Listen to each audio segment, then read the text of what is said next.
Assalamualaikum warahmatullahi wabarakatuh. Selamat malam para pemirsa di Daun Kelor. Malam hari ini perkenalkan, saya Rindra akan memandu acara di Daun Kelor Cerita Misteri.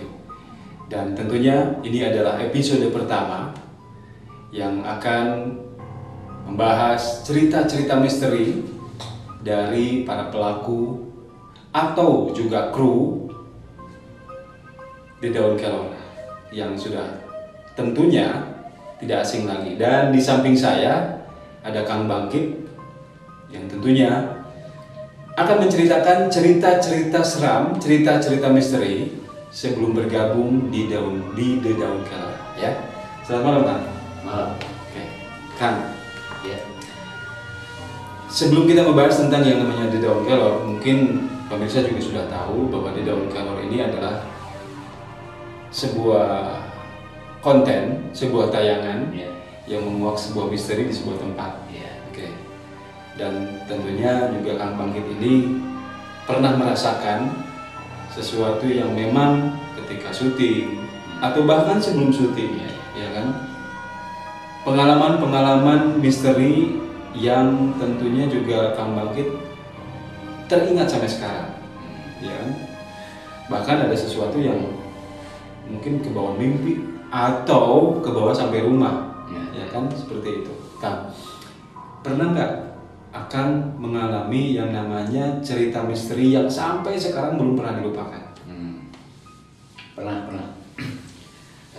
Pengalaman saya itu ini mungkin sebelum kita mengadakan acara untuk The Daun Kelor, ya. Artinya kebetulan saya dengan rekan-rekan saya waktu itu kan senang pergi ke suatu tempat untuk ziarah gitu ya. Misalnya di tempat A nih ada ini, katanya ini bagus-bagus, auranya gini-gini, kita datang. Nah kebetulan saat itu kita sedang coba itu ke daerah tol Cipularang, ya. Di daerah mana itu daerah? Kilometer berapa? Kilometer Gunung Hijau lah kalau orang gitu. Kilometer 97. Ya, ke sana. Di sana kita seperti biasa ngadain ini gitu, bersemedi gitu ya. Nah pas pulangnya Kang, pulang itu mobil seperti yang berat. Terus kita di jalan itu seperti yang kesasar, ini kemana gitu ya. Sampai di tengah jalan itu mobil itu mau kehabisan bensin. Mau gitu. Tapi ya kita hanya satu mobil itu berdoa, ya alhamdulillah si mobil itu sampai nemu lagi yang jual bensin. Tapi bukan pom bensin ya, karena itu udah masuk pelosok. Nah yang misterinya itu begitu pulang ke rumah itu ternyata ada yang ngikutin. Yang dari Gunung Hijau. Dan itu kedetek sama Kang sendiri? Kebetulan saya itu tidak. Karena emang saya udah dalam keadaan lelah mungkin ya. Kedeteknya itu kebetulan sama istri saya, Kang. Apa katanya sama istrinya? Jadi begitu datang, istri saya merasa ini ada yang aneh. Tiba-tiba istri saya memegang leher. Kayak dicekik gitu? Saya tanya kenapa? Ini ada yang mau nyekik katanya. Akhirnya sama saya dilepasin. Dilepasin. Dia mau dikejar, dia lari keluar. Saya tanya ke istri, di mana? Itu di depan nunggu. Gitu. Wah, saya Jadi istri sebetulnya bisa ngelihat. Istri saya kebetulan indigo, Kak. Nanti kita cerita itu salah satu penyebab saya terjun di dunia mistis ini gitu ya. Salah satunya karena alasan istri saya. Gitu. Nah, begitu si makhluk itu keluar, saya kejar. Itu mungkin ada kurang lebih jam 2:30. Saya kejar keluar. Ya emang ada di depan gerbang itu, dia nunggu. Sosok buta. Ya. Jadi tingginya kurang lebih berapa? Kalau tingginya itu tidak terlalu besar sih. 3 meter? Tidak lah, paling sekitar 2 meteran. Hanya emang dengan sosok yang gemuk, terus ada taring, berbulu banyak gitu. ada taring gitu. Nah, saya lihat gitu, akhirnya saya suruh balik lagi ke tempat asalnya, dia tidak mau. Dia mau tidak mau, akhirnya dari situ kita berantem. Saya balikan lagi, ya alhamdulillahnya saya bisa mengalahkan dia, terus dia akhirnya balik lagi. Gitu. Tujuannya apa sih sebetulnya dia datang ke situ?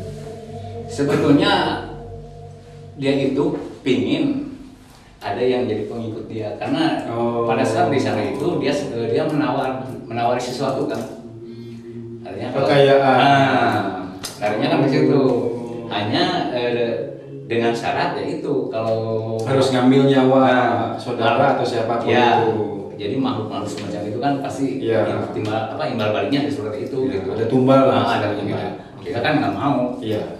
Tahu dia ngikutin gitu. Dia menawarkan. Sebelumnya menawarkan. Oke. Gitu. Dan ternyata mungkin tempat itu banyak yang bahasa Sunda munjung mungkin ya. Bukan munjung apa ya? Ya istilahnya minta sesuatu yang membuat diri bisa kaya. Tapi mungkin ada tumbal dan itu dia makhluknya. Oke. Nah, pemirsa Daun Kelor, cerita dari Kang Bangkit ini mungkin ada satu pelajaran yang memang bisa kita ambil, artinya ketika kita datang ke suatu tempat, mungkin kita satu adalah jangan panik, ya kan? Ya betul. Kedua, tetap berdoa dan yakin pada Allah Subhanahu Wa Taala bahwa segala sesuatu itu yang mengatur Allah. Dan satu yang ketiga adalah manusia ini jangan pernah kalah oleh yang namanya makhluk jin. Ya kan? Ya kan namanya jin kan? Ya, kalau kita belum apa-apa udah kalah ya pasti dia akan mati. Nah, itu dia. Kita malah yang akan jadi korban istilahnya gitu. Iya. Nah, ini cerita yang memang luar biasa ketika akan datang ke daerah kilometer 97 di tol Cipularang, kemudian balik lagi hampir habis bensin. Tetapi akhirnya bisa menemukan karena berkat apa, doa yang tadi ya. Kemudian setelah itu kejadian itu ada kejadian lagi nggak? Setelah itu sampai paginya ya alhamdulillah sih aman ya, aman gitu. Hanya kalau cerita yang lainnya sih masih ada banyak sih sebenarnya pengalaman gitu. Pernah nggak akan nemuin satu makhluk yang bisa berkomunikasi langsung? Bisa, ada itu. Itu di mana kejadiannya? Itu waktu saya. Sosoknya cewek ya? Iya. Oh iya, itu mah pas kita sudah apa? Udah pada syuting? Terjun di dunia di dalam kelor. Di dalam kelor. Nggak apa-apa, ceritain aja. Ya, jadi saya pernah interaksi itu dengan sesosok di luar syuting ya, itu artinya sudah beres semua. Saat syuting itu. Saat syuting. Saat syuting. Kebetulan di dekat rumah saya itu kan ada bangunan Belanda. Jadi rumah saya itu kan bangunan Belanda, itu rumah yang paling ujung itu tidak pernah ditempati oleh yang mempunyainya. Ternyata di situ itu emang karena banyak makhluk-makhluk gaib itulah, si yang punya rumah itu takut menempati. Yang kita coba syuting di sana, di saat syuting itu ada sesosok perempuan. Ya kelihatannya emang seperti nenek-nenek ya. Seperti nenek-nenek. Nah, di situ kita interaksi. Saya tanya itu bahwa dia itu di situ sebetulnya untuk membawa rezeki gitu. Bagi keluarga. Bilangnya seperti itu. Tapi kadang-kadang kita kan tidak begitu percaya aja. Saya terus ini kan, saya desak, saya ini. Ternyata justru itu yang malah yang sering mengganggu.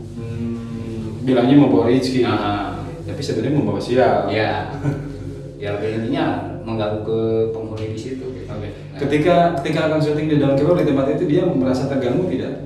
Jelas. Memberontak tidak? Iya, marah ya. Oh, marah. Jadi begitu tahu kita mau itu dia merasa apa? Kalau kata Sundanya mah kagak ada waktu gitu ya. Kagak ada waktu.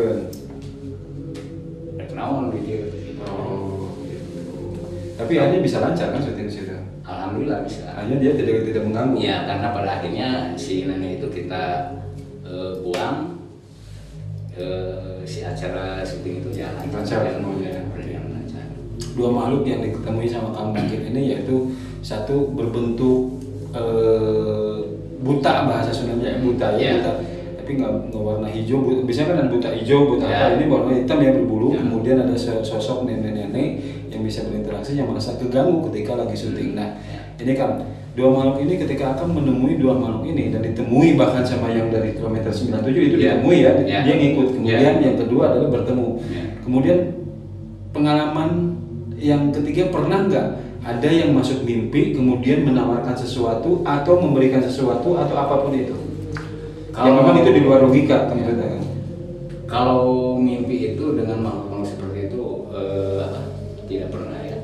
Karena biasanya kebiasaan kita ya, terutama saya gitu ya, karena saya diberitahu kebetulan oleh guru saya juga. Jadi setiap habis kita dari suatu tempat, apalagi habis ziarah atau ngadain syuting itu, begitu pulang ke rumah itu kita kunci ya, supaya makhluk-makhluk itu tidak masuk. Oke. Nah, kalau yang kejadian gunung hijau itu bisa lupa karena keadaan udah lelah, sekarang langsung masuk, benar dia masuk gitu. Artinya ketika lelah itu ada sesuatu yang memang mungkin kelemahan manusia ketika lelah, lupa, sampai akhirnya dia masuk dengan kelemahan kita di situ ya kan. Oke. Ini pemirsa Daun Kelor, 3 cerita dari Kang Bangkit yang tentunya masih banyak cerita-cerita lain yang tentunya juga akan kita ceritakan. Dan Kang Bangkit ini adalah salah satu kru dari The Daun Kelor yang sudah pada tahu, yakin. Beberapa cerita dari Kang Bangkit sudah diceritakan tentunya, pengalaman-pengalaman misterinya sebelum masuk di kru The Daun Kelor, dan nanti juga bakal cerita lagi tentunya di episode-episode berikutnya. Dan terima kasih untuk Anda yang terus standby, terus dengerin, terus nonton The Daun Kelor.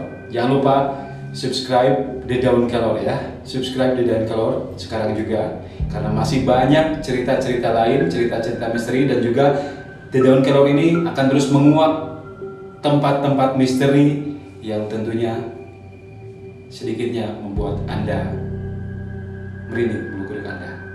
Terima kasih, saya Rindra pamit. Terima kasih Kang Bangkit. Assalamualaikum warahmatullahi wabarakatuh.